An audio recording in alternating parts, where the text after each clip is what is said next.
নারীর পাশাপাশি বেগম রোকেয়া মানুষের জাগরণের গানই গেয়েছিলেন। তিনি আমৃত্যু লড়াই করেছেন নানা সমীকরণে পিছিয়ে পড়া বাঙালি নারীদের জন্য।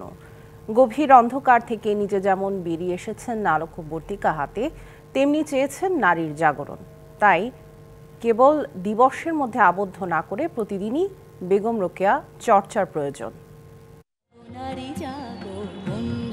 বেগম রোকেয়া সাখাওয়াত হোসেন শুধু বাংলাদেশ নয়, বাংলাভাষী মানুষের কাছে খুব পরিচিত এক নাম।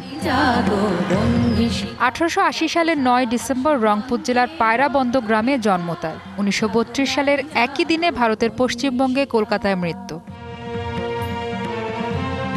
52 বছরের ছোট্ট জীবনে নারী শিক্ষার ক্ষেত্রে আলোড়ন সৃষ্টি করেন তিনি। শিক্ষা দীক্ষায় পিছিয়ে থাকা মুসলমান নারীদের জন্য তিনি শিকল ভাঙার গান গেয়েছেন। তাই তাকে এই অঞ্চলের নারী শিক্ষার অগ্রদূত বলা হয়। যে আপুটি কাজটি করেছেন, মুখে কালি দিয়েছেন, এটা কাম্য নয়। উনি যে বইগুলো রেখে গেছেন ওগুলো আমাদের পড়া উচিত, তাহলে বুঝতে পারবো যে আগে মেয়েগুলো কিভাবে চলতো, তাদের আচরণ দেখলে বুঝতে পারবো যে এখন আমরা কতদূর এগিয়ে আছি। সামাজিক গোঁড়ামি কুসংস্কারের বিরুদ্ধে শিক্ষার আলো দিয়ে বিদ্রোহ করেন বেগম রোকেয়া। আমাদের বিশ্ববিদ্যালয়ের মতো একটা বিশ্ববিদ্যালয়ে ওনার মুখে কালি লাগানোটা আসলেই নিকার্জন। উনি যদি আজকে না থাকতো আমরা এত জীবনেও আসতে পারতাম না। এটার বহিঃপ্রকাশটা আসলে আমাদের করতে হবে আমাদের পড়াশোনার মাধ্যমে। আমরা যখন ভালো জায়গায় যাব, আমরা যখন এই দেশটাকে জন্য নতুন কিছু দিতে পারবো, তখনই আসলে বেগম রোকেয়াদের যে কষ্ট, তাদের যে আসলে জার্নি, সেটা শুধুমাত্র সফলকাম হবে।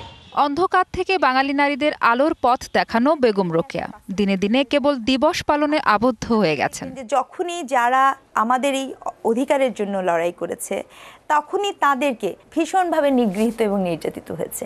আমি এবং আপনি, আমরা তাদের চেতনার মধ্যে, তাদের চিন্তার মধ্যে এই বার্তা দিতে ব্যর্থ হয়েছি। শিয়া বাটার ও ভিটামিন ই সমৃদ্ধ lily glam beauty soap. Lily, always beautiful.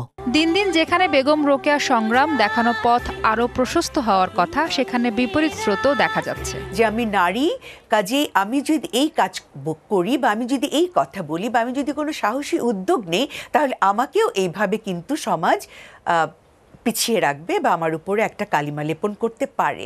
কাজে এটা কিন্তু গভীর ইঙ্গিত বহন করছে আমার এগিয়ে যাওয়ার জন্য। কাজে আমার মনে হয় অবশ্যই এটা মানবাধিকারের সাথে গভীরভাবে বা ওতপ্রোতভাবে জড়িত। আমরা সমাজের অর্ধাঙ্গ, আমরা পড়িয়া থাকিলে সমাজ উঠিবে কি রূপে। কোনো ব্যক্তি এক পা বাঁধিয়া রাখিলে সে খোঁড়াইয়া খোঁড়াইয়া কত দূর চলিবে। পুরুষের স্বার্থ এবং আমাদের স্বার্থ ভিন্ন নহে। বেগম রোকেয়া দিবসে এই প্রশ্ন ঘুরে ফিরে আসে বারবার। মাহফুজা বৃষ্টি, ডিভিসি নিউজ, ঢাকা।